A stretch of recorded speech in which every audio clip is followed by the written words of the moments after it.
Hi, this is Kerby Anderson. You know, each day we take on the tough issues and provide a biblical perspective to them. The topics we cover are wide-ranging: apologetics, theology, prophecy, creation and evolution, intelligent design, marriage, family, child-rearing, the millennial generation, trends in society, politics, economics, business, religious liberty, the Constitution, public policy, foreign policy, military policy, tensions in the Middle East, abortion, homosexuality, pornography, sexual ethics, media, technology, history, and America's godly heritage.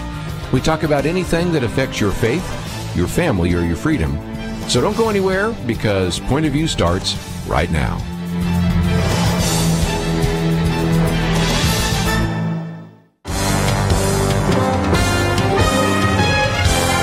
Across America, live.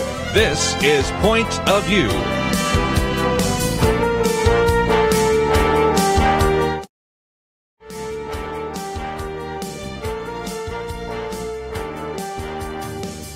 And now, Kerby Anderson. Thank you for joining me today. First hour, we're going to spend our time looking at the Bible, and in particular, looking at women in the Bible. Then we'll get back to some issues in the news. I might just mention the second hour, we will spend some time talking about the plight of persecuted Christians. David Curry will be with us with Open Doors. But in studio with us this first hour, I think you're really going to enjoy this conversation. Dr. Sandra Glahn is with us. She is professor of media arts and worship at Dallas Theological Seminary, holds a Master of Theology degree from DTS, as well as a PhD in humanities from the University of Texas at Dallas, an author of at least 20 different books, and certainly one series I might mention is the Coffee Cup Bible Study series. But this one I think is going to be a lot of fun to talk about and try to maybe clear up some misconceptions. It's called Vindicating the Vixens, Revisiting Sexualized, Vilified, and Marginalized Women of the Bible.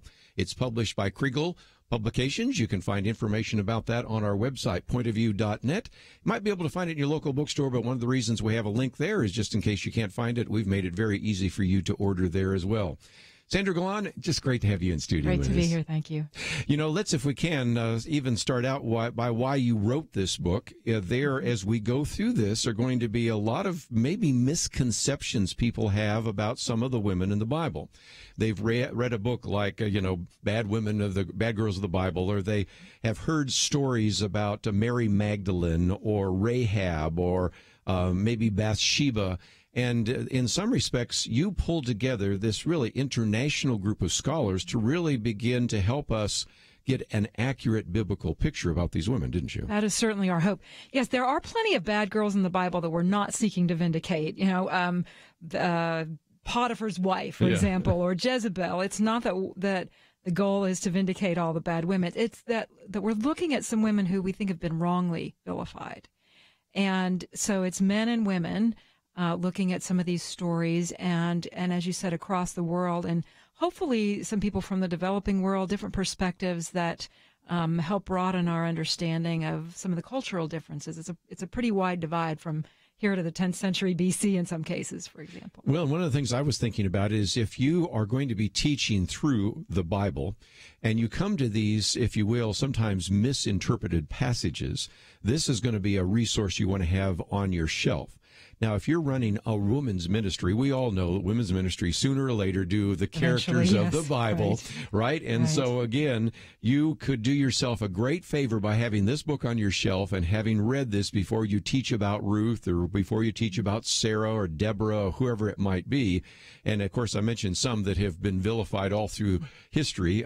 Rahab, the fill-in-the-blank. Right. I can take a microphone outside of this studio and talk to people that don't even have a biblical understanding, maybe are really on the lowest level of biblical literacy, and I'll say Ruth, the fill in the blank, and they'll all fill in the blank. So obviously we need to do some work here, don't we? Got to do some work. And also, if let's say you're walking through Genesis and you're looking at the story of Joseph, then you encounter the story of Tamar, and often people just skip it. Right. Because it's an awkward, strange story that seems to be an interruption.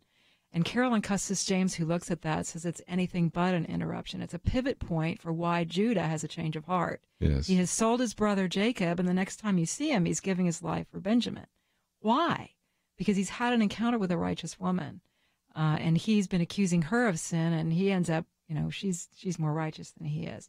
So some men are vindicated in the process, which was sort of an interesting surprise as well. I might just mention 14 chapters plus an introduction. I want to have some fun with the introduction. Henry Rouse reminds us, those of us a little bit older, remember Henry Winkler playing the Fonz, and there was an inability for the Fonz to say one word. It's I was not correct. In other words, I was wrong.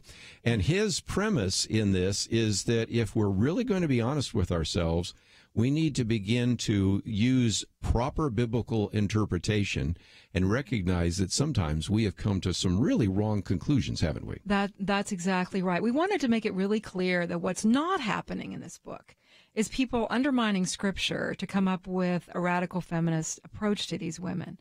It's quite the opposite. It's that the text itself vindicates these women. And if you take a consistent hermeneutic, it's an interpretation issue usually, not an inspiration issue.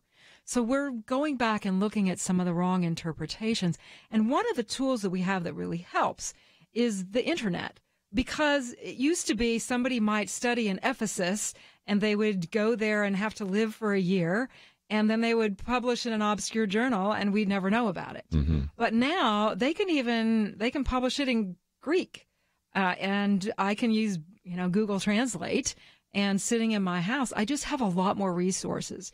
And archaeology's, come a long way. And so you have this explosion of the ability to translate resources and the access to resources through the internet. So that has also affected the need to take a fresh look of anything that's come up in the last 20 years. We have all this social history data of how did people live in the first century, for example.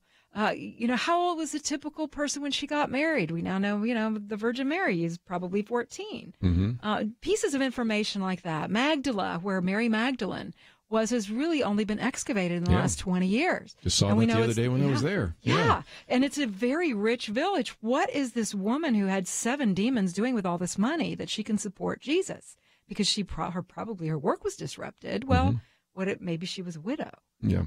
And let me take one more issue, because a lot of these false interpretations, let's be honest, have come from men, sometimes from previous centuries. So if you didn't have a biblical view of women, or if you saw almost every single situation as a woman's problem, Bathsheba is a good example. David and Bathsheba, what was she doing out? I've heard that so many times. Yes. Then that's another problem. It's a gender issue, isn't it?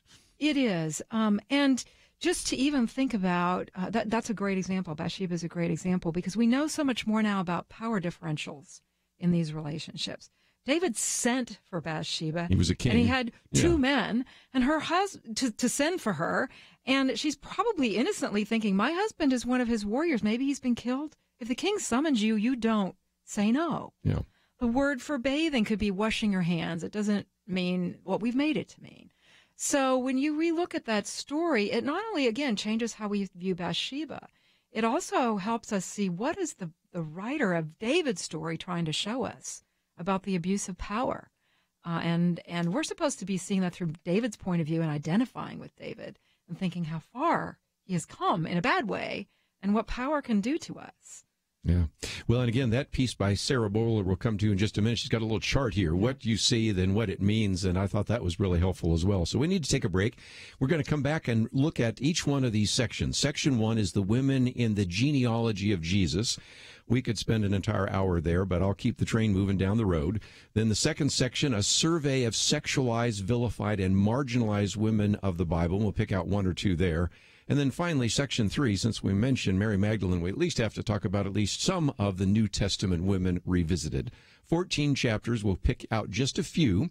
And again, if you would like to know more about this, the editor of that particular resource is Sandra Glahn, in studio with us today. Vindicating the Vixens, revisiting sexualized, vilified, and marginalized women of the Bible. We'll take a break, continue our conversation right after this.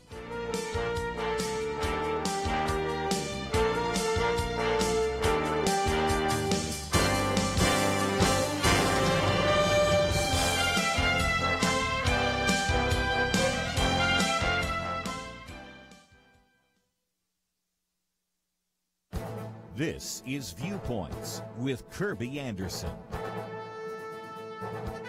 One of the ways politicians get some attention in our current media culture is to make outlandish claims or use controversial phrases. So when various Democratic leaders referred to the recent tax reform bill as a grand heist, it was not too surprising. But I'm beginning to see that the use of the term was more than rhetorical flourish. It may indeed be a campaign theme for the 2018 elections. Take a look at the Twitter accounts of any of the Democratic leaders in the House and the Senate. You'll see words like heist and looting. The members of Congress that voted for the bill are guilty of robbing and ransacking the middle class. This is difficult to take seriously since the latest estimates are that 80% of American taxpayers will see a reduction in their taxes. It is tempting to disregard all these comments as merely an attempt to win the policy debate. But I wonder if these words and phrases actually point to very different views about taxes, property, and government funding. Most of us believe we have private property rights and that we give up some of our income in taxes to fund necessary government programs. It isn't a heist or robbery to let Americans keep more of their hard-earned income. However, if you believe the government must be funded at larger and larger levels, then a tax cut or a spending cut becomes a robbery of the federal treasury. No doubt you have heard some lament that people in government think it is their money. It seems that they're saying what's yours is ours. You know, we taxpayers don't see it that way. We believe that it is our money that we send to the government to be used effectively and efficiently by government employees guided by laws adopted by our elected representatives. Unfortunately, we may be headed into a campaign season where a tax cut to Americans is a grand heist of the federal treasury. I'm Kerby Anderson, and that's my point of view. For more information about issues covered on Viewpoints, visit pointofview.net. Pointofview.net.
You're listening to Point of View, your listener-supported source for truth. Back once again, if you'd like to join our conversation, feel free to do so, but I suspect this may be one where you kind of just sit back and take some notes, and certainly I want to encourage you to get a copy of the book. It's published by Kriegel, Vindicating the Vixens, and this first section, The Women in Jesus' Genealogy More Than Redeemed Sinners. And we have in studio with us Dr. Sandra Glahn. And Sandra, let me, if I can, maybe come back to, you mentioned Tamar, the righteous prostitute, Carolyn Custis James. Talk about that, because we don't know what to do with that story other than now we sort of have the Me Too thing and the whole issue of exploitation and sexual trafficking. But what can we learn from that particular story? Great question. Yeah, she posed as a professional sex worker, but part of our problem with reading that story is we are Westerners living in the year 2018. Yeah. And so we're not very familiar with the custom of a brother marrying his deceased brother's widow. Right. And Kinsman redeemers. Exactly. Yes. And so, and also, there is some evidence in the ancient Near East that if the sons weren't available, the father-in-law would step in. So you have this lineage of the Messiah. And a young, looks like a Gentile, who appreciates that she has a responsibility to show loyal love to her deceased husbands. Mm-hmm. And, you know, she's the outsider, they were the insiders, yet they were evil to her. And the text says God struck them dead. So she poses as a lady of the night in order to be impregnated so that the seed can go on. Mm-hmm. And Judah, not realizing he's been duped, but she knowing Judah well enough to know he would take the bait. What does that tell you about Judah? Yeah. But, he takes the bait, but he leaves his ID card with her, the equivalent. And so he wants an honor killing when he finds out she's pregnant. He wants to burn her to death. and she pulls out the ID card, and typically it's translated, "You're more righteous than I." But a good case can be made for him saying, "You're the righteous one." You're the righteous one. Yeah. Yeah. But the next time we see Judah, as I mentioned in our last segment, changes everything. He is actually the opposite of who he used to be. Before, he is selling Joseph to slavery. Here he's willing to give his life in exchange for that of Benjamin, Joseph's brother, in order to keep his father from having a broken heart. And Judah is the one through whom the line of the Messiah comes. And you would think that if Tamar was really such a bad girl, she would have a bad reputation. But if you look at the end of Ruth, when they're pronouncing a blessing on her, it's "May you be like, Tamar's offspring," and David names a daughter Tamar, and that's right. Solomon. You're like, that's really strange. That would be very strange to name your daughter after a really shady character. Unless maybe we've not had enough cultural understanding to get what the dynamics are in that story. So there's two issues. Number one, our Western bias, not understanding that, and our maybe biblical illiteracy about what was required in the Old Testament, Probably. at the very least. Yeah, I agree. Yeah. A combination of those. We got to do Rahab for no other reason than she shows up in the Hebrew Hall of Faith, Hebrews 11, and other things. Yes. And if I were to, again, go out there and ask anybody what they know about Rahab, they could fill it in with one word. Fill in her occupation. And that's the one thing that is missing from some other really important parts of the story. So, again, this particular one by Eva Bleeker gives us a little better understanding of who Rahab is, right? Yeah, Eva Bleeker does a great job in this chapter. She not only explores what's going on with Rahab, and Rahab talks about how her people in her city, which is going to be the first city that in the conquest to be destroyed, is Jericho. And her people are just trembling because they've heard about Yahweh, the Lord God. And they've not just heard the recent stuff. She's quoting stuff that happened 40 years earlier. So she really has a pretty good understanding of the history of these people. And it's sort of an ironic setup because you know how on Downton Abbey, it's like previously on Downton Abbey or previously on Lost. That's sort of how that chapter of Rahab begins with previously. Flashback. With a flashback would have been what the people thought as they listened to it. It starts out that the spies are in a city called Shittim. And the last thing that happened in Shittim was a lot of Rahab's occupation. Shall we put it that way? The Israelites are getting in trouble. And so when this story begins in Shittim and then the spies go straight to a house of ill repute and they don't actually ever accomplish what they're supposed to, and she has to sort of save their lives. There's a lot of subtext happening here, okay? And Rahab is the least likely person to be giving this solid testimony about Yahweh and his power. And that's sort of, it looks like how the author is setting it up, that it's not an insult to men. It's just that she is shining so much brighter. She's the smartest one in the story, and she is the one who is showing incredible faith. They had access to all these miracles and all these wonderful things that God, a front row seat to what God is doing. Rahab was a distant She's hearing admirer. it vicariously. Exactly. Yes. Exactly. And yet she is putting her life on the line. So instead of us remembering what she used to do before her conversion, the first thing that should come to our minds when we hear Rahab is she's a woman of faith. She had very little to go on, but she went on it. And she ends up in as you mentioned, the genealogy of our Lord.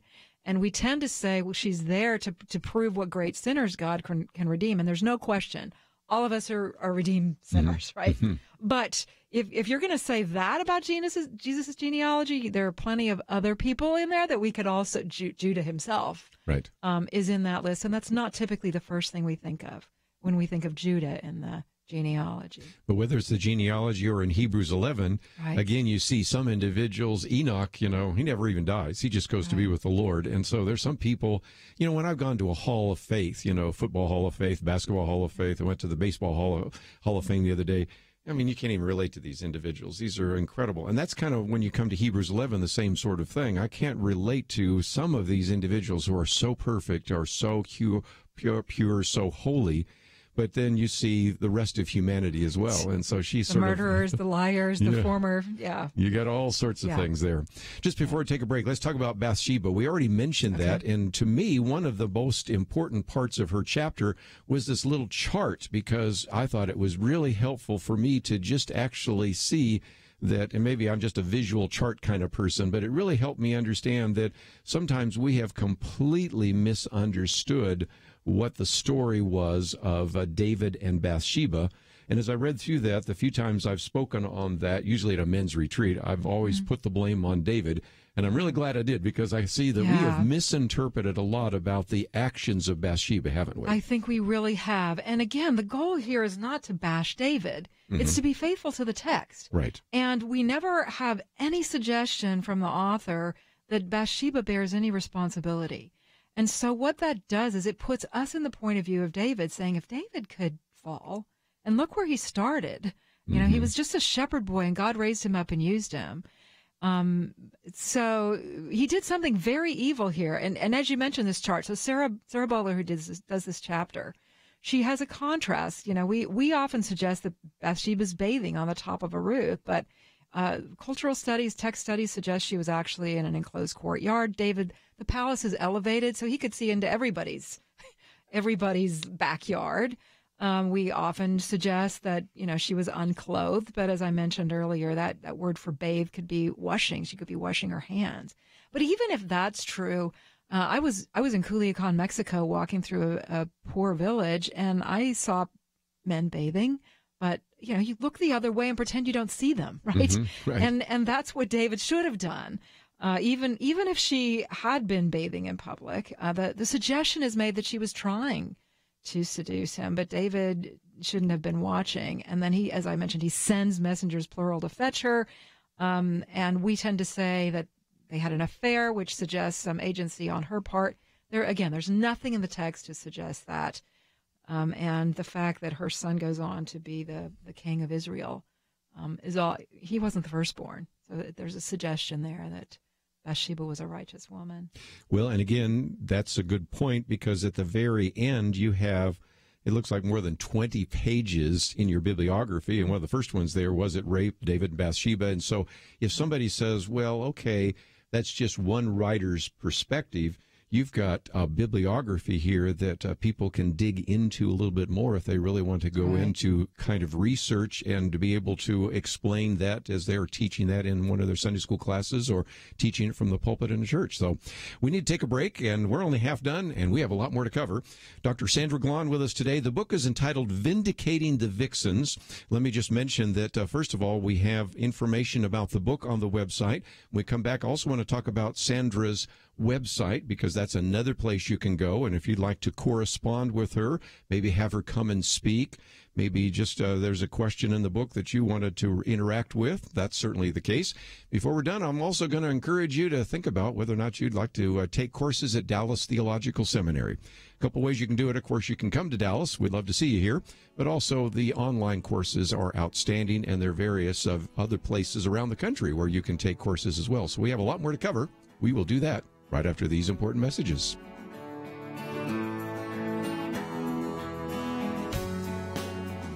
Why should you become a partner with Point of View Radio? Because for decades, this team has made a significant difference in lives and communities across the nation. Because America is dying for lack of biblical wisdom about life and culture. You should give because your gift will make possible cutting-edge information on issues that matter, information you won't hear anywhere else. Why? Because your gift will change lives, because you'll influence our culture with biblical truth, and because you can make a difference for the future. Our nation needs a truth team very badly. Support Point of View Radio today at pointofview.net. Click on Join the Truth Team and choose your level of support.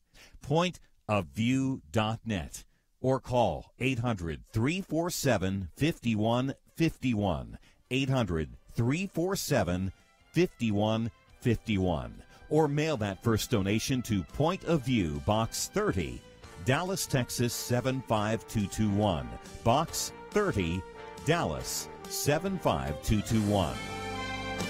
Point of View will continue after this.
You are listening to Point of View.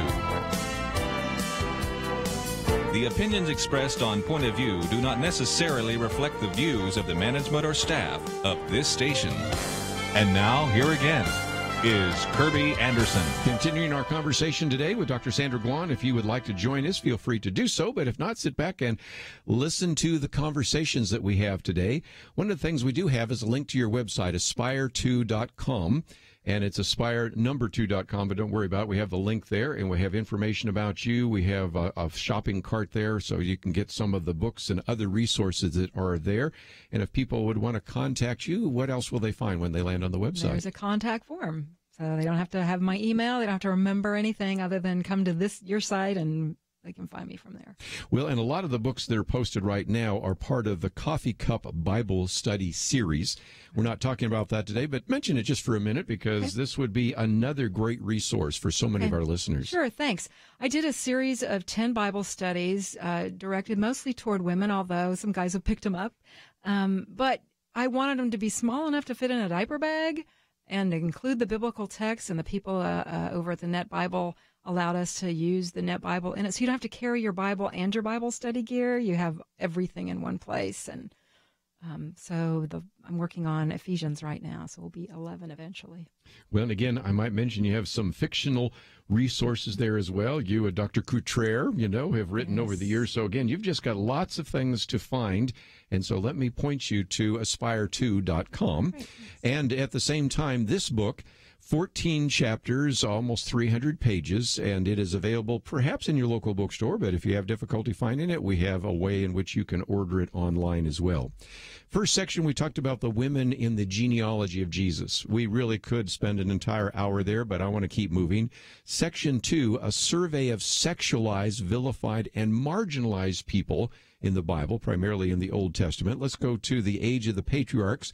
Chapter 8, Hagar. God names Adam. Hagar names God. Talk Hagar about names that. God. She's an example of a vilified woman who, especially in the white church, we tend to focus on Sarah in this story. Mm-hmm. But the black church has been identifying much more with Hagar through the years. She is a slave. She's an Egyptian slave. And we tend to think, Sarah's the mother through whom the Messiah comes, but some amazing promises are made to Hagar and her offspring as well. And so Tony Malouf, an Arab Christian, takes a look at that chapter for us. And when I first became familiar with Tony's work, I was the editor of Kindred Spirit magazine, which was the magazine for Dallas Seminary, and he went to DTS. And he wrote an article that really changed my thinking, and it begins with questions about what was Jesus riding on his coronation day? When he rode into Jerusalem, he's riding a donkey. Sure. What was Solomon riding on his coronation day? He's riding a donkey.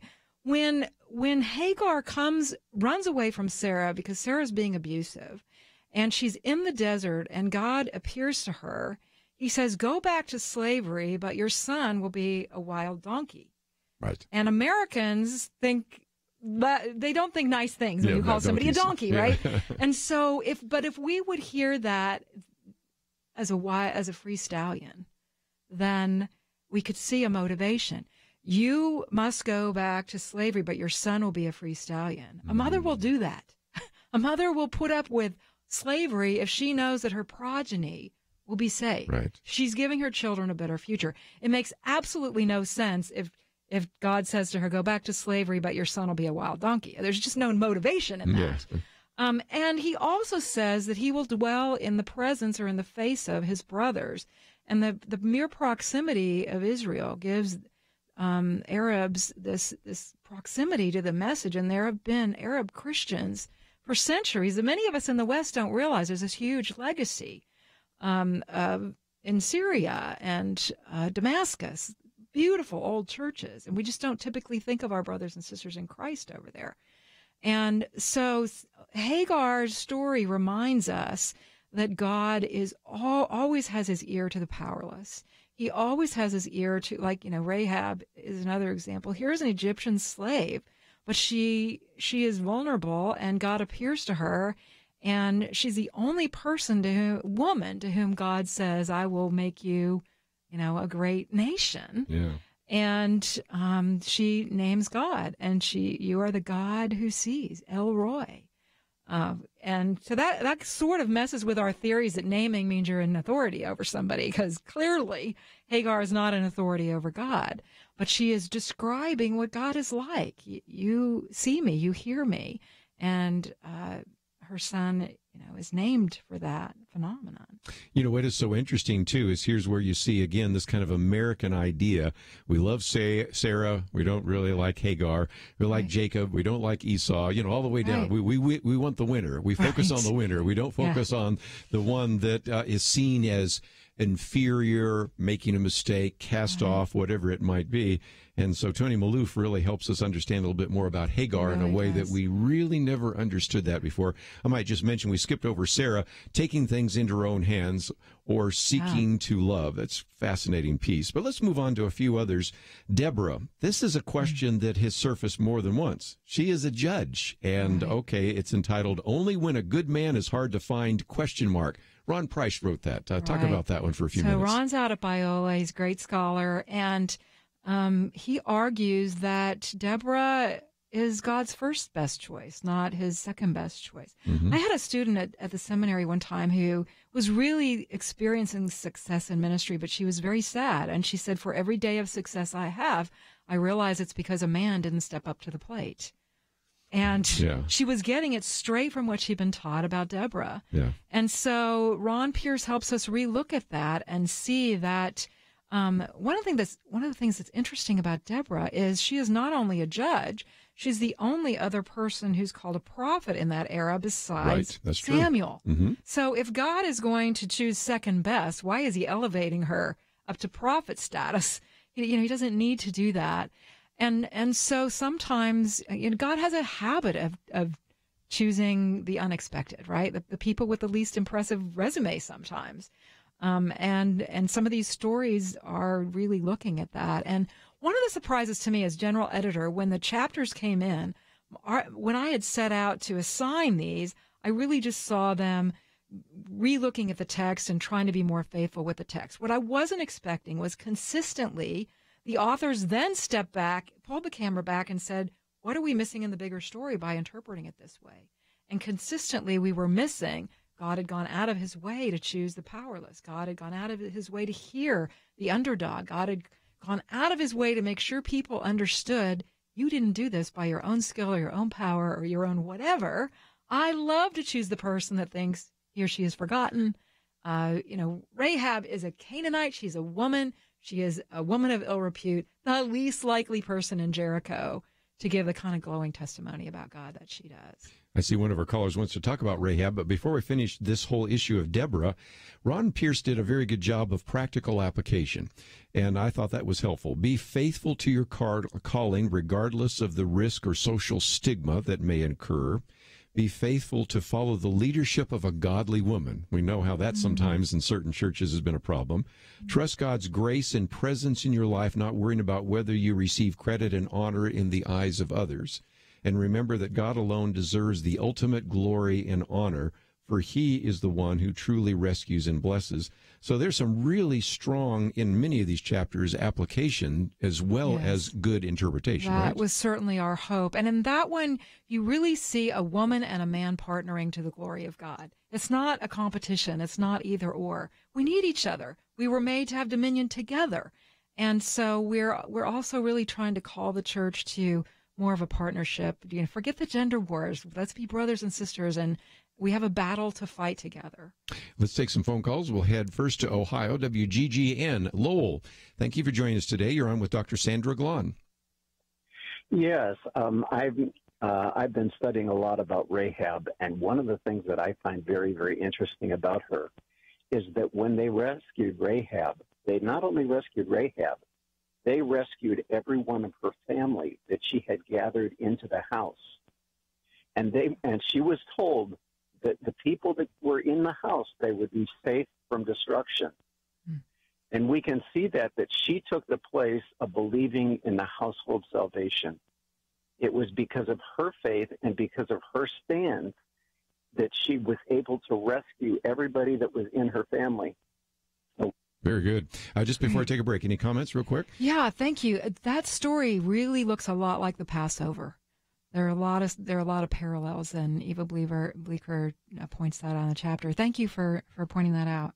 We need to take a break, and when we come back, we might take one more phone call, but we also are going to for sure talk about Mary Magdalene. There's another individual that has been misinterpreted.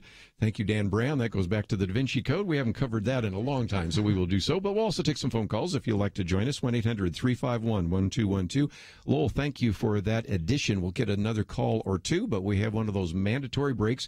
If you find yourself saying, I really want to read that book, and I hope that you will, there is a lot of information on our website, pointofview.net, or, of course, you can go and find it in a lot of websites, including, of course, the one we just gave you, aspire2.com. We'll be right back.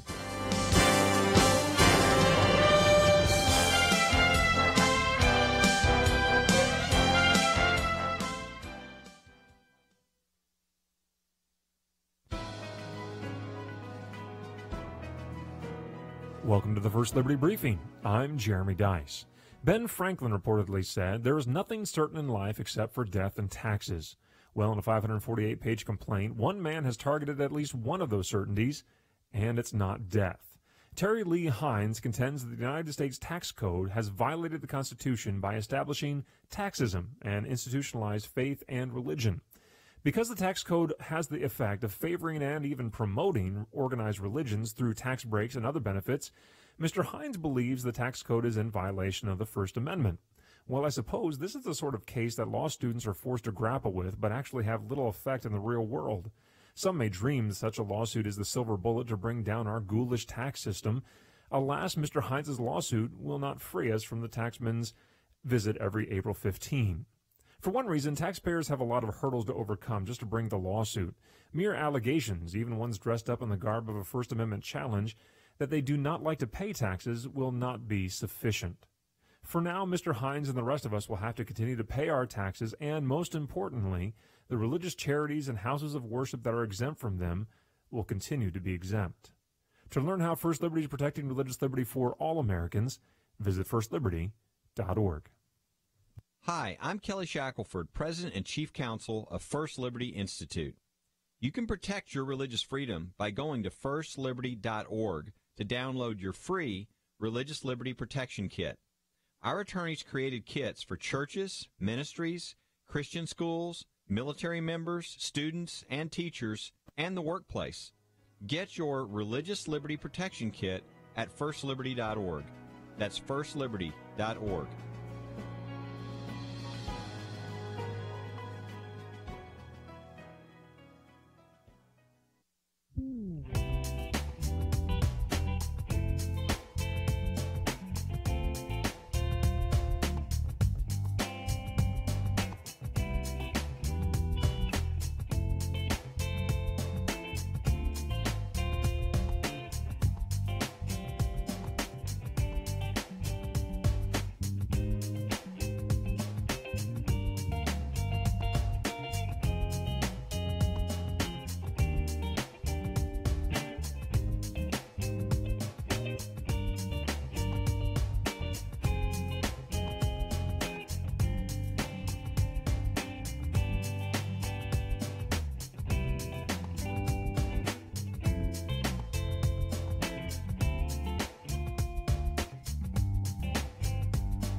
Now, back to Point of View, your listener-supported source for truth. Dr. Sandra Glahn in studio with us as we talk about Vindicating the Vixens.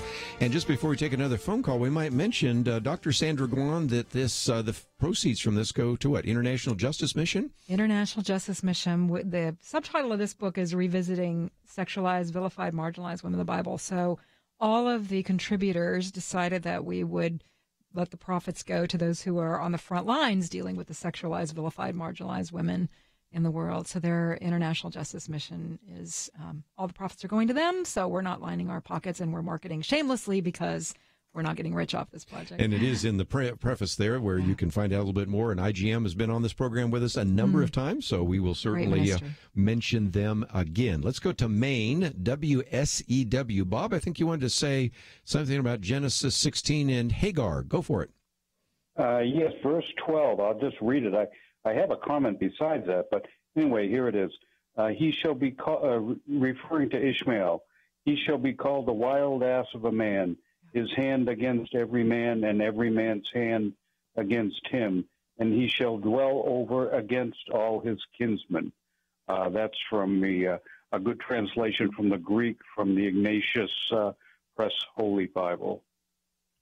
So your thoughts are? So our thoughts are that the Hebrew is a little more complicated than that, which is why Tony Maloof takes another look and says there are other ways of translating that actually are probably a little more consistent, again, with why would God be using this as a motivation for Hagar, so that your son will be a free stallion of a man. He'll dwell in the face of his brothers, and conflict isn't necessarily in view there. And again, you've seen some people that have said in the past, well, they're wild, they're just wild, so that's why we have problems in the Middle East, and there's a division almost immediately between Isaac and Ishmael, between Sarah and Hagar. Maybe that gives us a little different look at it, and that's why Tony Maloof kind of took the time in a fairly lengthy chapter to try to help us understand some of that. Right. Well, let's, if we can, I'm only down to the third section here, and I did want to, at least when we talk about the New Testament women, focus on all the misconceptions of Mary Magdalene, repainting her portrait of misconceptions. Now, there have been some people, and I mentioned Dan Brown just in passing, but he had lots of company, didn't he? Yes, there are a lot of individuals. So chapter 13 for just a minute. We've always had, and of course, it starts out here by saying that, you've had Dan Brown weaves a tale of intrigue and conspiracy regarding Mary Magdalene, Jesus, the Catholic Church, and all the rest. And of course, the idea is that she was a sensual vision. She was a prostitute. First of all, it comes from conflating some scripture, but let's kind of get into that in a little more detail, because poor Mary Magdalene, if anybody deserves to be vindicated, she it certainly is definitely does. her, right? This woman has definitely been maligned unfairly. So Carlos Azueta wrote this chapter for us, and typically Mary Magdalene is either viewed as a reformed harlot or the wife of Jesus. Yes. Both of those we need to sort of debunk. Yes. What we do know about her is that she had 7 demons cast out of her, and she's from Magdala, which is why she's called Mary Magdalene. And we also know that she was one of the women who supported Jesus out of her means, which is why I suggested earlier in the hour that we probably should maybe think of her as older and a widow, not young and marriageable age, but a woman maybe who had a dowry, because it wasn't that common for a woman to be independently wealthy. But if you're a widow and you didn't have any sons, then that's more likely. So, but what happens early on? Gregory the Great is preaching a sermon, 5th, 6th century, and he's dealing with scrolls. He can't just do a search on all the Marys, and there are plenty of Marys. Mary, I think there are more than 30 references in the New Testament to Mary. And, he's flipping his scroll around, and we can do a word search, but he couldn't. And so there was a conflation of the woman who, broke her alabaster vial, and Mary of Bethany, and of Mary Magdalene, and they think they're all the same person. And they're not. And one's in person. Luke 7 and one's in Luke 8. Exactly. And then if you don't realize this is a change of scenery or change of venue, then you could think it's the same person, right? So it was an honest mistake. Sure. And the Roman Catholic Church corrected it in 1960, but the word has been slow to get out. And apparently Dan Brown didn't get the message, and long list of movie makers, Jesus Christ Superstar, didn't get the message. And so we tend to think of Mary in the two terms that I describe as reformed harlot or wife of Jesus. Well, we really should see Mary as a very faithful disciple whose life Jesus has radically changed. Imagine whatever it means that she's had 7 demons cast out of her. We know the person who had 1 demon was a mess. So multiply that by 7, and she's absolutely helpless and to do anything about it. And Jesus heals her and has a devoted disciple as a result. And if you look at the chart that's in the book that Carlos Azueta provides, you see that Mary is constantly mentioned in the major events on which Christian doctrine is built. She's there for the resurrection. She was there for the death. She was there for the burial. She's a firsthand witness. And one of the church fathers called her the apostle to the apostles, the sent one to the sent ones, because she's telling them, she's the first herald of good news. So, Mary is a faithful disciple. That's what we should be thinking of. Well, and I think that chart really is helpful because if you look at the Gospel of Matthew, she's there at the cross, the burial, the empty tomb, and the risen Christ. You go to Mark, same thing. Then you go to Luke, and Luke is a little more generic, so he just says the women at the cross, women at the burial, but she's, again, mentioned in the empty tomb.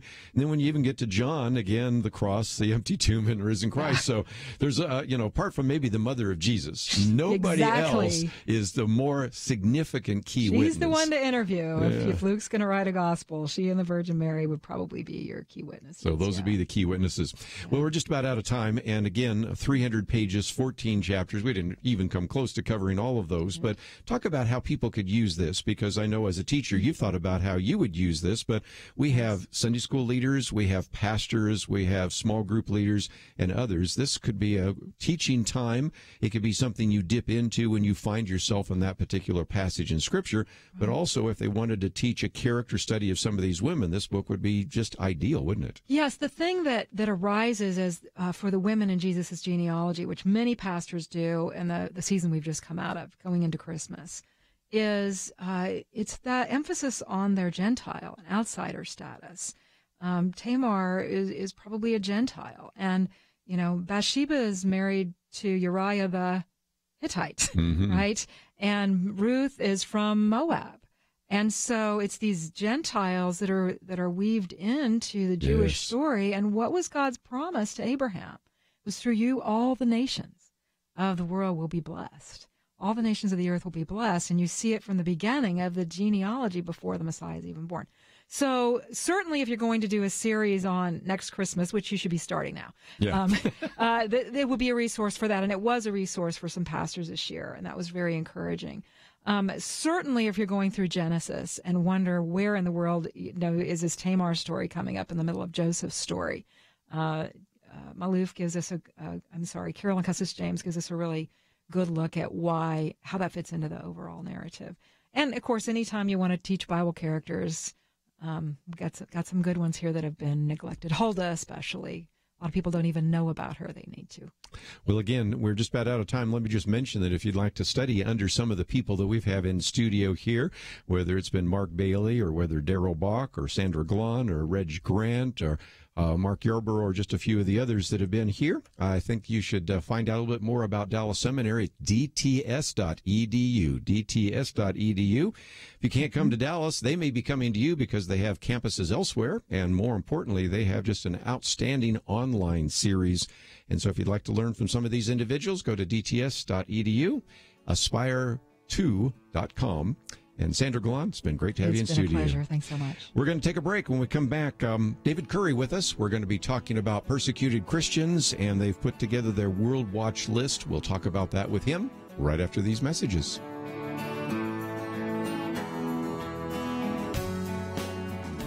Point of View turned life right side up for Emily's children. Emily listens in Illinois. She and her husband blissfully sent their children off each day to what she called our small, quaint public school, until Point of View led them to watch the documentary Indoctrination. She said, "We came to realize the need for us to educate our children at home. We want their education to be built on the solid foundation of Scripture." Emily said that would not have happened were it not for Point of View's bold consistency of shining light on public education. Your support for Point of View changes the future for children like Emily's. It leads people to start schools and ministries and businesses that change lives. How has the Truth Team impacted you? Please invest to bring truth to other families like Emily's. Support Truth today. Visit pointofview.net/team or call 1-800-347-5151. 800-347-5151 and pointofview.net/team. Point of View will continue after this.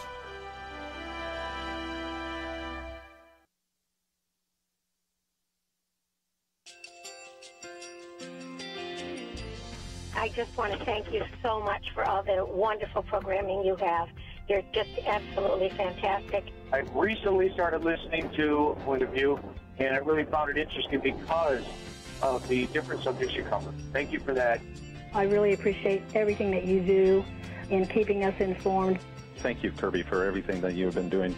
I appreciate all the work that you're doing, advocating for the Word of God. Thank you so much. Point of view, I think, is absolutely necessary because it's a Christian perspective, a biblical worldview perspective, and receive very current, up-to-date information about what is really going on, week to week in our culture, which is changing so rapidly, and yet it's morally sliding backwards. Yeah, I'm just, first of all, I think you guys, y'all's program is wonderful, and enjoy it every day. I learn so much every time I listen to it. Point of View Radio Talk Show.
Hi, this is Kerby Anderson. You know, each day we take on the tough issues and provide a biblical perspective to them. The topics we cover are wide-ranging: apologetics, theology, prophecy, creation and evolution, intelligent design, marriage, family, child-rearing, the millennial generation, trends in society, politics, economics, business, religious liberty, the Constitution, public policy, foreign policy, military policy, tensions in the Middle East, abortion, homosexuality, pornography, sexual ethics, media, technology, history, and America's godly heritage.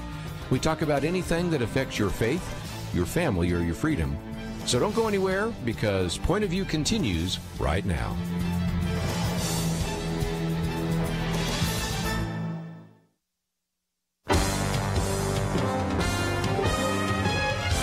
Across America, live. This is Point of View.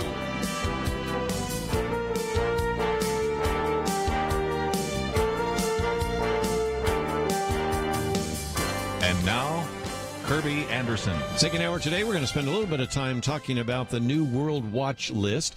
If you've listened to this program any length of time, you know that we, on a pretty regular basis, try to talk about the plight of persecuted Christians around the world. We've had a number of guests in studio, others by phone. We've certainly tried to point you to some various resources. And if you go to our website, you will see that we have information about Open Doors, and also information about David Curry, who is the president, the USA president for Open Doors, also the CEO. And, of course, if you're not familiar with Open Doors, though I would imagine you would be if you've been listening to this program any length of time, they really advocate on behalf of those who are persecuted for their Christian faith. They have, for more than 60 years, actually worked in some of the world's most oppressive countries. They also provide Bibles, training, and programs. Have also really encouraged you to pray for those who indeed are being persecuted. David Curry, if you're not familiar with him, author of a number of books: First Aid for Enablers, It's Not How Far You Fall, It's How High You Bounce, God Plays Golf, and Change Your World, to mention just a few of the resources that you can find as you go to the website for Open Doors and to find out more about David Curry. Thank you so much, David, for joining us today here on Point of View. Thank you, Kerby. Well, again, we have each year when the World Watch List come out, spend some time talking about it. You're getting a lot of press. I type in, even yesterday, 2018 World Watch List. I'm seeing all sorts of articles being written. We have a link to our website here, and I guess it's about time to kind of work our way through this list once again. But give us, at least before we get into the specific countries, a little bit of an understanding on how you put this together. Well, what we do is we try to have the most comprehensive grassroots study on religious liberty and the persecution that Christians face. So the State Department, every major government that I know of, is using this as the guideline to find out what's going on. So we're talking to individuals on the ground in each and every one of these countries, finding out the different kinds of pressure. We divide it, broadly speaking, into two categories: a smash, when you have a violent act, and then there's a squeeze, when you have a situation within a culture where they're not hurting you physically, but they're making your life a living hell, that kind of idea. And there's a lot of those sorts of instances as well. We measure them, and then we give them a score, and people who are, researchers can look at our methodology. We share it. It has a third-party validation, and you can find out why and how we do this. But the answer is we're motivated by the stories we hear from our brothers and sisters who are followers of Jesus, the pressure they face. We want to stand with them, pray for them, and help them in whatever way we can. And again, I might just mention that as you go to the World Watch List, it gives you the number there, so you can see how they came to that decision. And if there's anything that unfortunately is too similar, the similarity between the 2017 World Watch List and the 2018 World Watch List is very, very similar, almost identical. And that is, first of all, when we look at the top 10, 9 of the top 10 are Muslim countries. But the number one country on that list should not be a surprise to any of our listeners. It's North Korea. Can you give us a perspective of what is happening in North Korea? I recognize that we get less information out of the Hermit Kingdom than we do many other countries, but we do have people that have been there. We've had people that have been able to escape from there. There have been people that have been released from there. So what do we know about what is happening right now to believers in North Korea? Well, it's almost an Old Testament picture. The leader who believes he's a god but treats his people like animals. That's Kim Jong-un and the North Korean environment. Christians are the number one enemy of the state, and that's because the citizens themselves are asked to worship Kim Jong-un, his forefathers. They have to bow at statues, lay flowers at their feet, and he's created this pseudo-communistic, reminiscent of the Soviet Union, but with his own twist on it, that helps create this sort of paranoia, dictatorial paranoia, where people are spying on each other for more food, for more rations, and that has presented a difficult situation for Christians. So if neighbor is talking about neighbor, they're saying this person has a Bible, this person says they're a Christian, and they're going to be rewarded for turning them in. More than 60,000 Christians in labor camps in North Korea. It's not the only dictatorship on the list. There are others, Sudan, Eritrea, but it's one of the most unique because there's no Islamic influence there. Yes. But there's a lot of strange things going on. Well, there certainly are. And of course, we've watched what is happening in North Korea in terms of nuclear issues, which we talk about quite regularly here on Point of View. Of course, we'll be watching North and South Korea in terms of the Winter Games. But let me move on because I do want to cover at least some in the top 10. The number 2 one is Afghanistan. And again, a place of oppression, Islamic oppression. But also, I think I saw the other day Operation World suggesting that the second fastest growing evangelical church in the world might be in Afghanistan. So are we seeing again a situation in which there's intense persecution, but there's also perhaps even a revival taking place? Well, I mean, people do need to see the good news. The silver lining in all this is people are being persecuted because they're passionate followers of Jesus. So the Afghanistan situation, yeah, there are people coming to know Jesus. There aren't any churches there. The Christians who were there are underground. It's a secret church, but it's a strong and growing church. The Taliban now controls about 47% of the country territorially. They're extremists. They're obviously were the backers to bin Laden. They're in line with Al Qaeda and some of these other folks. So it's a very extremist point of view in most, if not all, of Afghanistan. It's not just that, though. It's the overall oppression of that Islamic culture. People can't decide for themselves what they believe. They cannot change their mind or their registration as a Muslim to a Christian. So it's very difficult for people of faith there. Well, and again, when you look down that list, you also have many of these other Muslim countries, Somalia, Sudan, Pakistan, of course, Libya. When we come back from the break, though, I might want to focus a little bit of time on some that we know more about. Iraq, because we have had soldiers there, but it's on the top 10. And Iran, something we've been talking about quite a bit here on Point of View, where, again, you see the conflict in the streets.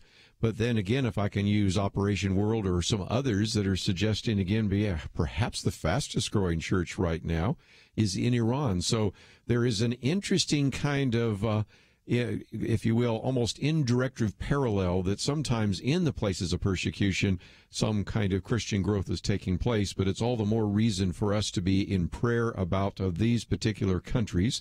And again, we encourage you to go to the website, opendoorsusa.org, or we already have a link there, and then you can print out the World Watch list. There's a video for you to watch, so my encouragement to you is to watch the video.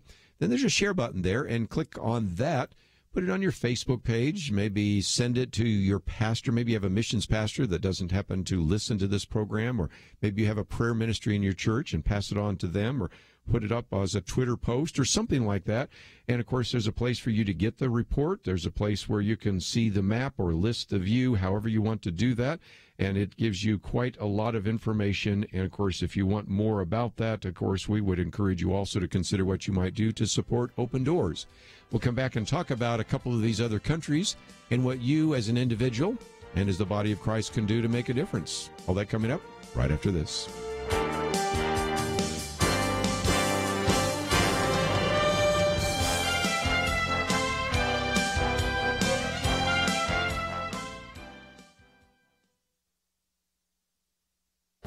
This is Viewpoints with Kerby Anderson.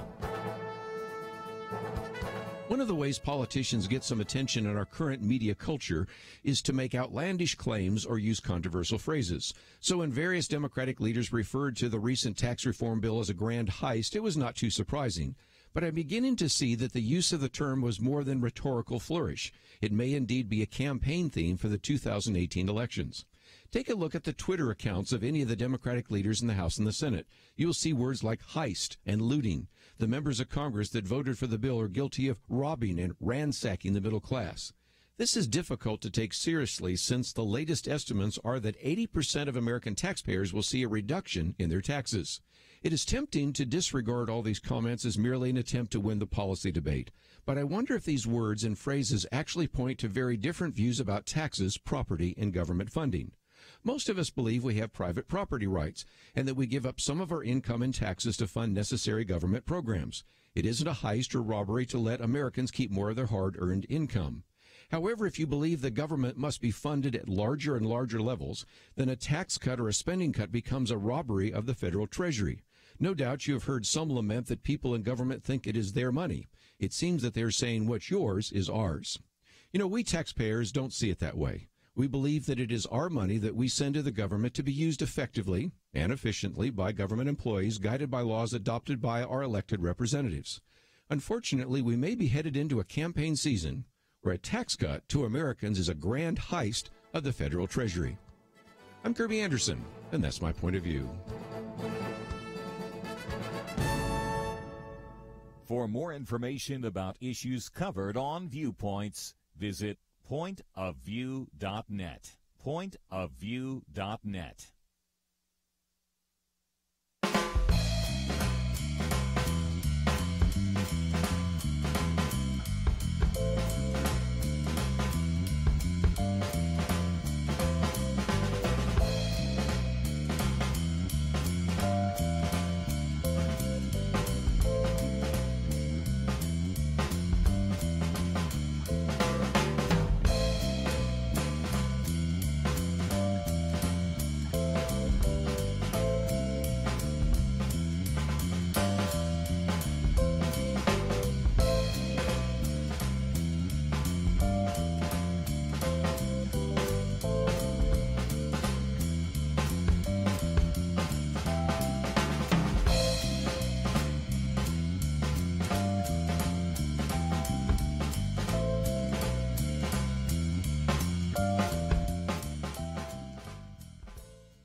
You're listening to Point of View, your listener-supported source for truth. Continue our conversation today with David Curry, who again is the USA president of Open Doors, also its CEO, and we're talking about the World Watch List, which is really kind of a ranking of some of the top countries where it is most difficult and dangerous to live as a Christian.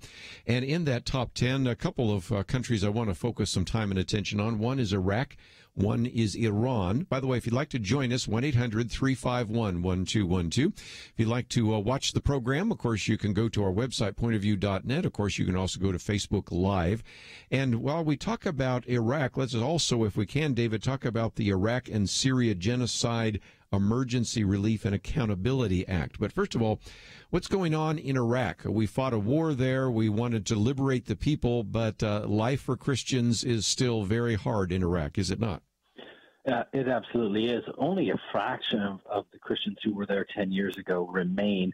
Some of them are now trying to move back into the Nineveh Plain. If people want to know where that is, the Mosul area, you're sort of to the left of Iran. Kurdistan is above you, Baghdad below you. So there's Christians have historically been in the Nineveh Plains really since the time of Jesus, and they have pressure from every side. So that has made it very difficult for them to reestablish. If Christians can't reestablish back in Iraq, it's going to fundamentally change the nature of the church. The difference, there's maybe 10 years ago, 1,200,000, roughly speaking. Now there's somewhere around 200,000, 250,000 that remain in the entire country. So it's a big thing. Pluralism within that region would be a big benefit, that you don't just have Sunni and Shia fighting it out, but that you have multiple faiths where people have to work it out, as they have for a long time, although imperfectly. So we see there's, a strong and vibrant remnant but we're still looking for some improved conditions for Christians to move back safely. Now, Syria is a different deal altogether. People have left. The ISIS is retreating there as they have in Iraq. I think people need to understand ISIS does not need a capital. This ideology, it's represented all through the World Watch List, not just in Iraq and Syria, but also Egypt. ISIS has metastasized. They don't need a capital city anymore. They are sharing their information, their bomb-building information, their network, their money, and I think we're going to see more attacks like this. You've seen it in Egypt where they've decided they want to undermine the al-Sisi regime. They think they're too moderate, so they're attacking Coptic churches, using that as a wedge between moderate Muslims and extreme Muslims, and it's caused a difficult situation within the entire region. So Syria has improved on the score, but largely because most of the Christians have left, and so that has skewed it a bit. Well, what about the people coming here from Iraq and Syria? Of course, we have this bill, Genocide, Emergency Relief and Accountability Act. What would you say, either politically or just in terms of ministry, in terms of the church, what we can do? Because we do have a number of refugees that have come to this country, and how can the church be the feet and arms and heart of Jesus? Well, I think our commitment is to try to first help believers to stay in the Middle East. When we think of missions, oftentimes we're thinking, well, maybe I'll go from my Midwest or the Northwest or wherever you're coming from, and I'm going to go be a missionary in Iraq and Syria. You know what would be awesome is if we could help Jesus people from Iraq and Syria to establish and plant there. That would, I just think would be so much more effective way for supporting the work of Jesus. So fundamentally, we're for establishing and keeping the church in the Middle East. We understand that there are some cases. There's one right now. You mentioned Iran earlier. You have 100 Christians who've gotten out of Iran who are stuck in Vienna. The administration is considering sending them back to Iran. It's more or less probably a death sentence. Certainly, they're going to go to prison for being a follower of Jesus in Iran. So there are cases where we recognize people are coming. If people want to love Muslims, and I think they should be making that effort, start with those in your neighborhood, get to know them. Every time I sit down with a Muslim in the United States, no matter where I meet them, I ask them one question: has anybody ever invited you into their home since you came to the United States? I've never had anybody say yes. So we could go a long way just by loving them and the simple things in Jesus' name. So, again, just a couple of issues there. Along the way, I wanted to take some phone calls, 1-800-351-1212. Let's, if we can, go to California first, KNLB. Kathy, I think you have a question for David Curry. Yes, I was curious. I heard on Th.M radio that ISIL had gone into the Philippine Islands, one of their islands there, and they had taken children from a cathedral. I heard that yesterday over the radio. Well, and there certainly is a Muslim presence in the Philippines. There was the last time I was there, and I have other friends that go over there even on a more regular basis than I do. But what do we know about that? David, anything? Well, I can't address that. I have not seen that report, but I think this is referring directly back to what I was talking about. ISIS is now retracted from the territory in Iraq and Syria, and I don't think they see this as a giant loss. They are spreading their reach. They're going into these areas. They're fomenting anger amongst people who have a sympathetic ideology. And when you hear about people being attacked in the church, you think, is that likely? It's likely. It's happening all the time. Interesting. Just before we run out of time, though, I want to talk about some of the resources that you have available at Open Doors. There is a real need for us as believers to pray for those in persecuted countries. There are some opportunities for, as you said, for us to reach out and to have a ministry with our Muslim friends, neighbors, co-workers. So talk about what would be available through Open Doors as resources that they might be able to use to be more effective. Well, my hope is every church, every Sunday, praying about the persecuted church or some country on this list. I don't think it takes too much effort, but it would be so good.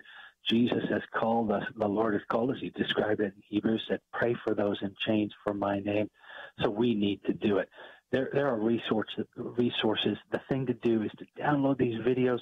There's information on every country on the watch list where you can get a profile of it, understand it in some depth, but know the stories. These are real people. Let me tell you one story. A 14-year-old girl, Habiba, in northern Nigeria, a follower of Jesus, kidnapped by an extremist in this tribal region and forced to marry him. He went to his tribal leader under Sharia law. He said, I want to marry her. He bought her for $160. When her father came to try to get her back, the tribal leader said, under Sharia law, you have no legal standing. There are 2,260 women on the list. It's a low bar number, but we can prove it, that have been sexually assaulted, raped, or forced into marriage by extremists this year. So it's a significant thing, but these are real people, and we need to be praying for them and lifting them up. Well, again, 215 million believers face persecution for their faith in Christ. There is, of course, the World Watch List. There is an opportunity for you to subscribe to the newsletter, and you can go to opendoorsusa.org. Of course, you don't even have to remember that. We have a link for you to follow. And as we said just a minute ago, I would encourage you to watch the videos. Click the share button, put it out so others can see it that maybe haven't heard this interview. Pass it on to people in your church and encourage people to focus on this very important need, and we wanted to make sure that we did give you a lot of that information, which is available in the World Watch List, and it's available on our website because it's a link back to Open Doors. So, David Curry, always appreciate you being on the program with us. Thank you, Kerby. Appreciate your ministry and your work. We're going to take a break, and when we come back, we'll get into some of the issues in the news, and there are a couple of those that we certainly thought were front and center.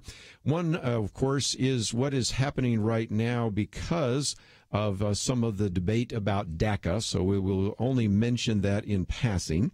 And then we'll probably spend more time talking about that in this tomorrow when we have our weekend edition.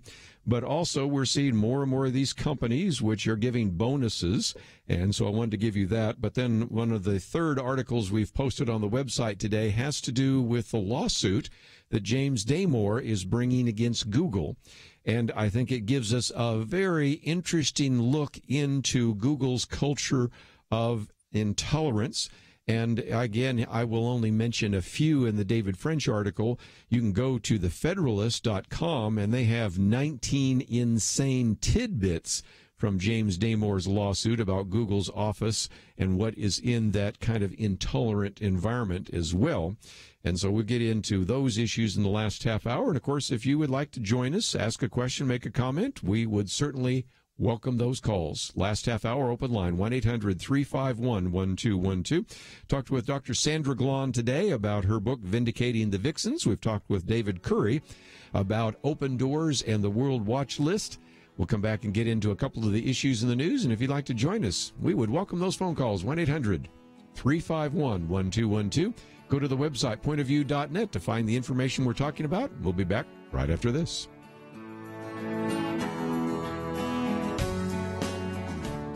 Point of View is committed to spreading the truth, oftentimes a truth that those in political power don't like getting heard. But the only way it can be heard is if our team stands strong together, if you do what you can to support the Point of View Truth Team. It's having an impact, as we heard recently from U.S. Representative Louis Gohmert. Everywhere I go, I hear people that you have influenced, that Point of View has affected. You have made such a difference, and you rely on people to contribute, and if they don't contribute, then that truth does not get heard. Help Point of View make a difference. Pray and consider what level is right for you. $30, $65, $100 a month, or even more. Please do what you can. 1-800-347-5151, or visit online, pointofview.net. Look near the top right for the link that says Become a Monthly Partner. Join the Truth Team, 800-347-5151, and pointofview.net. Point of View will continue after this.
You are listening to Point of View.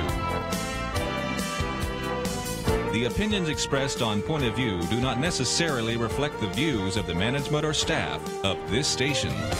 And now, here again is Kerby Anderson. Final half hour, if you'd like to join our conversation, 1-800-351-1212. Now, if I had Nick Pitts with us today, you know how he loves to always tie everything to a song. And Jim Garrity does it for us. He says, message to House Democrats, you can't always get what you want. Okay, there's a song, can't always get what you want. And the point he's making is a good one. We are now having a debate about DACA. That stands for Deferred Action for Childhood Arrivals.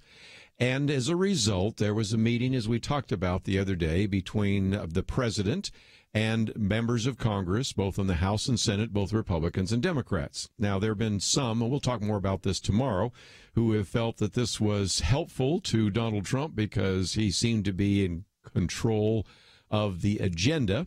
There are others that think that he was incoherent. So we'll have that discussion probably around our roundtable tomorrow. But the point is, what Jim Garrity is making is, quote, that liberal members of the U.S. House of Representatives seem to think that you can get everything they want on legislation for DACA without making major concessions to Republicans and the Trump administration. And then he quotes from individuals where Democrats leaders are facing a potential revolt within their ranks as they edge towards a deal with the Republicans that would protect Dreamers from deportation, but also include concessions to conservatives that many Democratic lawmakers say are unacceptable. Senate negotiators say they're inching towards a bipartisan deal that broadly mirrors the parameters laid out during the meeting this week between the lawmakers and, of course, President Donald Trump at the White House. But these include a number of things. First of all, legal status for Dreamers, strengthening border security, and making changes to both the family-based migration, which is oftentimes called chain migration, and the diversity lottery. What you have is Senator Harris out of California says, we need to pass a Clean Dream Act. If we're going to talk about, all these other factors, then let's talk about comprehensive immigration reform. Well, the argument being made here is something we've seen so often, and that is the American people, because they let the cameras roll, got to see what it's like, as they say, to make the sausage making, the back and forth. You said this, you said that, will we do this, will we do that? And there has been a very different kind of mindset in terms of the way in which compromises are worked out in Congress.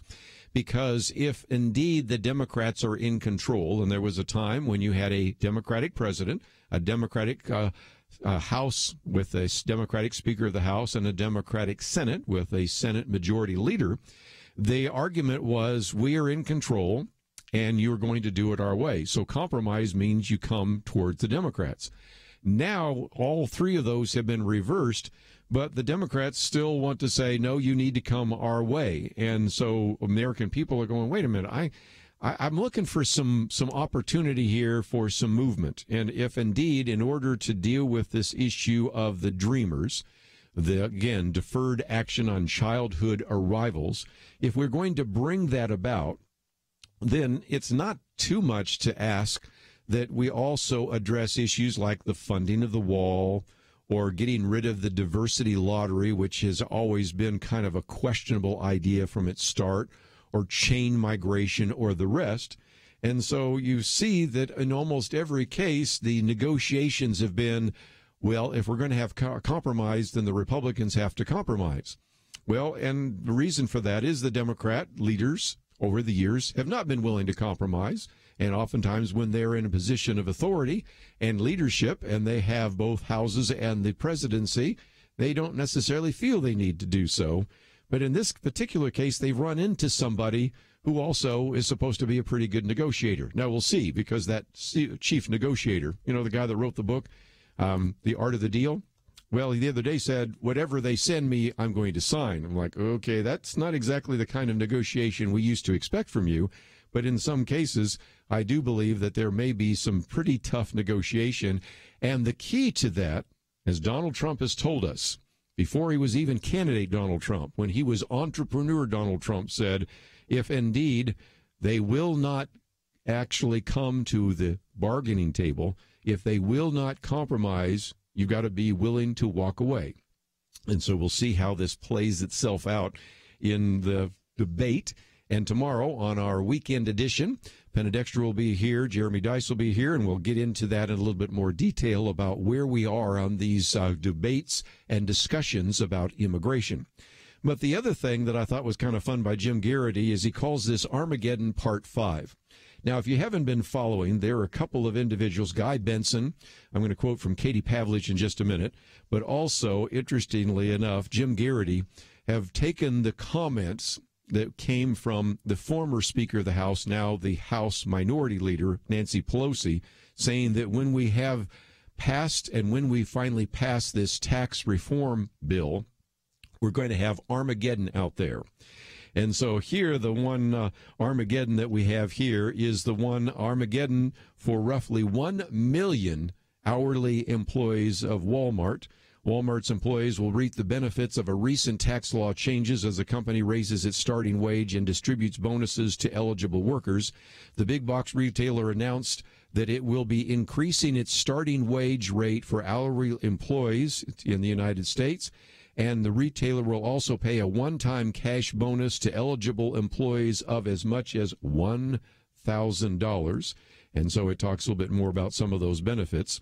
So again, there's Armageddon again. Here's another Armageddon. Armageddon this time for trash collectors. Waste Management announced today, in light of the meaningful contributions of its employees and the new U.S. corporate tax structure, the company will distribute $2,000 in 2018 to every North American employee, not as a bonus or sales incentive plan that includes hourly and other employees. Approximately 34,000 qualified waste management employees could receive this benefit. Here's another, quote, Armageddon, this one for electricity consumers. Washington gas officials say they plan to pass on an estimated $34 million in annual tax savings in the rates charged to 1.1 million customers in the district. This would be the District of Columbia, Maryland, and Virginia, And the lower rates could kick in earlier this year, the company said.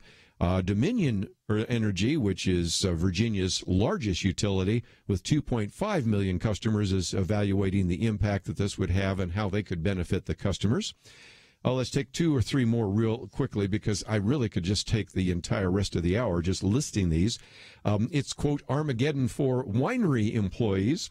In response to the tax cut bill that passed this week, John Jordan, owner of the Jordan Winery in Sonoma County, California. By the way, there were a lot of fires up there, so this is, I think, going to be a challenge for some in that region, but announced that he will give all of his eligible winery employees a $1,000 bonus as a result of the passage of the 2017 tax reform bill.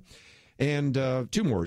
I'll get the Digital Sheet Music Makers this year brings a new salary increase for all 55 employees at Music Notes. If you're not familiar with Music Notes, I see that on my phones. I see it on my car and all the rest. And again, a 3% salary increase is tied to, again, what has happened with the corporate tax reform. And I thought I'd mention at least one pharmaceutical company, Nephron Pharmaceuticals. Again, the CEO, Lou Kennedy, announced a 5% increase for all employees, with the exception of commission employees. The raises are a direct result of, again, the tax reform bill that was passed by Congress. So just wanted you to know that that is happening more and more. And I mentioned Walmart just a minute ago. Katie Pavlich went back and updated this and said now Walmart and Sam's Club are announcing wages that will be increased for workers. They're also giving to their workers $5,000 for any worker that adopts a child. So in addition to the financial benefit just for you working there of $1,000, and by raising the minimum wage, they also said that they are going to provide $5,000 to anyone that actually wants to adopt a child, recognizing because, again, the cost of adoption is so great. And one of the things that was actually said by one of the individuals at Walmart U.S., Sam's Club, Supply Chain, E-commerce, and Home Office Hourly was saying that this expanded parental leave also applies to salary associates, to parents who adopt. We will also contribute $5,000 to the cost of adoption. He said, I recently heard from two associates on this topic, one through an open door note and one at a town hall. Both pointed out how limited our policy was for adoptive parents, so we're happy to be addressing that concern as well. A lot of positive that has come from that tax reform bill that some people said was going to bring about Armageddon. If that's Armageddon, I'm looking forward to it. Let's take a break. When we come back, I want to talk just briefly about Google. This is our last article on the website here today, and you might remember James Damore. He was the individual who was fired from Google. He's brought a lawsuit, and he's got him with the goods because he's got all these screen captures. Of course, we have to wait to see how Google responds, but when you can read it on the screen, I'm not sure how they're going to defend what they say. But we'll come back and talk about that right after this.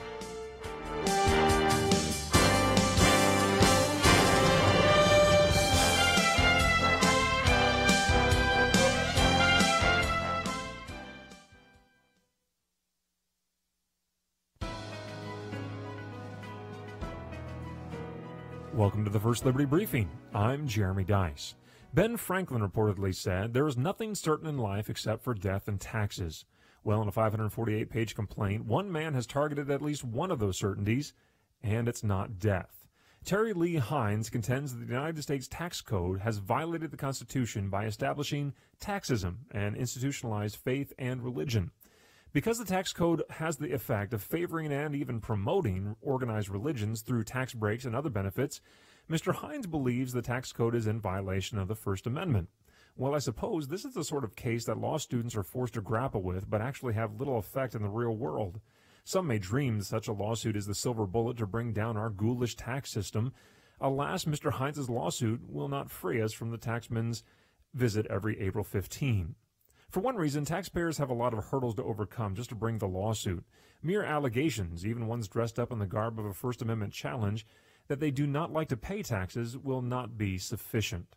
For now, Mr. Hines and the rest of us will have to continue to pay our taxes, and most importantly, the religious charities and houses of worship that are exempt from them will continue to be exempt. To learn how First Liberty is protecting religious liberty for all Americans, visit firstliberty.org. Hi, I'm Kelly Shackelford, President and Chief Counsel of First Liberty Institute. You can protect your religious freedom by going to firstliberty.org to download your free Religious Liberty Protection Kit. Our attorneys created kits for churches, ministries, Christian schools, military members, students, and teachers, and the workplace. Get your Religious Liberty Protection Kit at firstliberty.org. That's firstliberty.org.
Now, back to Point of View, your listener-supported source for truth. Back for a few more minutes. Let me just mention, if you would like to read what I'm going to be talking about, it is the third article we've posted on our website today. It's called James Damore's Lawsuit Exposes Google's Culture of Ignorant Intolerance, written by David French, who, by the way, was in studio with us recently.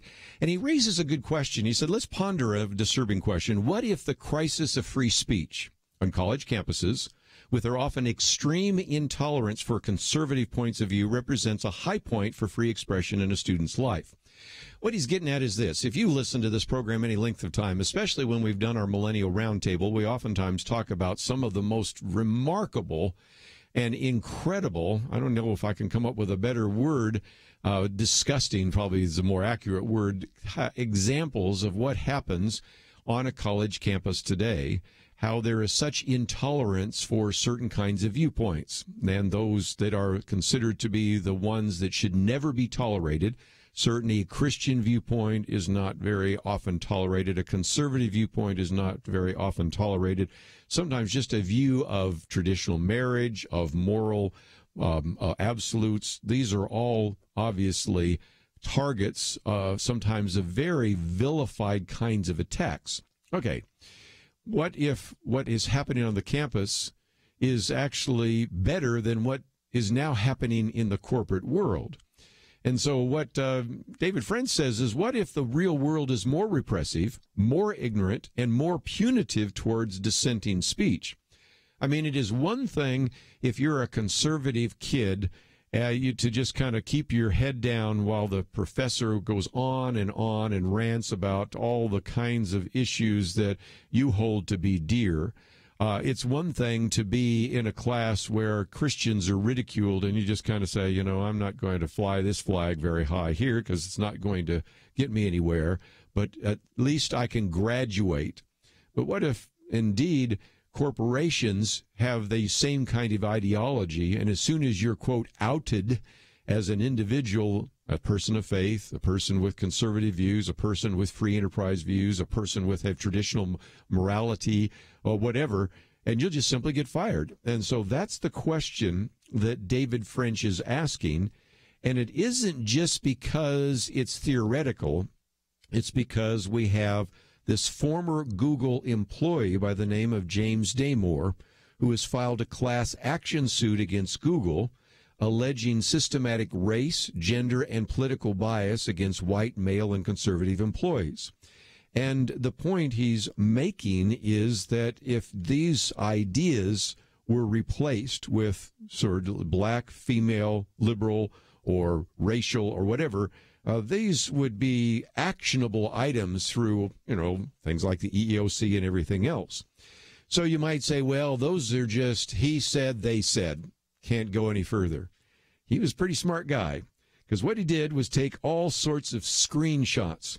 Now, you will never, and I'm never going to have the time or the interest to read the 181-page complaint. But first of all, we've posted this article by David French, which gives us a few examples, which I'm going to read.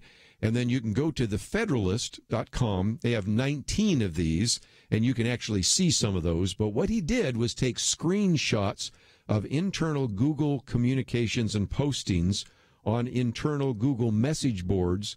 And again, this would constitute strong evidence of a hostile work environment of race and gender harassment if the races and genders were reviewed or reversed. So, for example, people that are at Google are called Googlers. So when I use the word Googler, I'm talking about a Google employee, okay? Well, and they also talk about trying to enforce a culture that is googly. Oh, boy, it's getting out of hand already. But nevertheless, here it talks about, for example, the culture where employees blacklist conservatives. How so? They block them from in-house communications. Imagine if you worked at a company and certain people were not allowed to get memos. There are only certain individuals that are privy that is privileged information. And by the fact that you're white or male, or that you believe in traditional values, or you don't completely endorse transgenderism, whatever it might be, you don't get the same communications as everybody else. Just imagine that. That's what happens at Google right now. Then he points out, and we again have screenshots for all these, people that will actually boo the fact that another person was hired and they're white. Can you believe it? We're hiring another white male at Google, as if we need one more of those. We need to get rid of those. Then they openly discuss, again, screenshots accompanying this, committing acts of violence against political opponents. And, of course, one of the debates is punch a Nazi. But the definition of Nazi is extraordinarily broad. I mean, seriously, does anybody believe that somebody who is part of the Aryan race, somebody who's a neo-Nazi, even would want to work at Google? I don't think so. And so you can see that Nazi is just an epithet being used to identify somebody that you don't happen to like.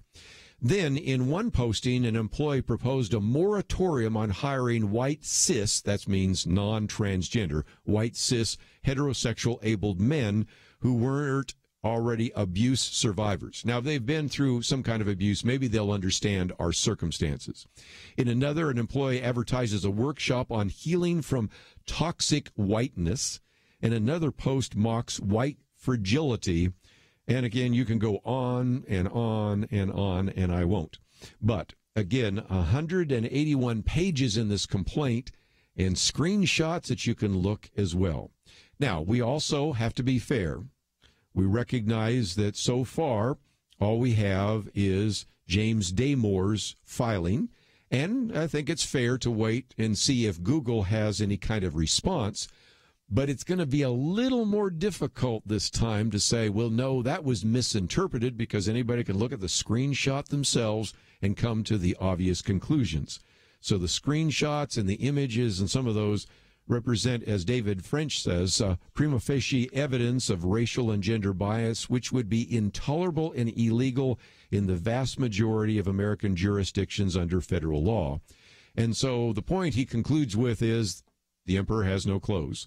Google may have special coding skills, and they may fit seamlessly into the company's googly culture, but it's now plain that much of their discourse represents a special kind of, he says, pettiness, stupidity, and intolerance. And as he points out, unfortunately, this phenomenon is not limited to Google. He says, just talk to Americans in industries ranging from software to insurance and beyond, and you'll hear tales of internal naming and shaming, and even social media monitoring that privileges one side of the debate and considers discourse on the other side to be inherently problematic. So again, just a little bit more that has surfaced as a result of this. Google, of course, illustrated how intolerant it was by firing him, and now he's decided to file a class action lawsuit, and it sure looks like it from here that he's got them in a lot of difficult circumstances because he's got the goods on them with all those screenshots. So we'll see how this plays out over time, and if you would like to join us tomorrow, our weekend edition is going to get into a number of different issues. Of course, we'll talk about DACA because that's one of the issues in the news. We'll talk about some of the issues of the Middle East as well because that's a topic that is surfacing, especially with the threat by Donald Trump as to whether or not we will no longer send money to the Palestinians and see if that really plays out in the future. Of course, we'll get into a variety of other stories along the way, and so if you'd like to join us, feel free to give us a call tomorrow. If you'd like to know more about Dr. Sandra Glahn's book that she helped pull together, or the World Watch List that has been put together by Open Doors when we talk with David Curry, it's all available at our website, pointofview.net. If you appreciate some of the conversation we're having today, I'd also hope that you'll go there, click on that button that says donate, and help us out. That's all we have for today. I want to thank Andrew and Steve, and we'll see you back here tomorrow for our Friday Weekend Edition. Point of View Radio has been changing lives for a generation. Listeners have been inspired to apply themselves in all kinds of ways, to stand up as lawyers defending the Constitution and freedom, to start Christian schools, training up a new generation, to launch ministries on college campuses, even to run for and serve in Congress. So again, what are you doing to make a positive change? One way to start today is to join the Truth Team, Truth Team 360, and help us change lives. Our nation needs a Truth Team very badly. Support Point of View Radio today at pointofview.net. Set up your monthly gift by clicking the Truth Team 360 picture and then carefully follow the directions. Point of View.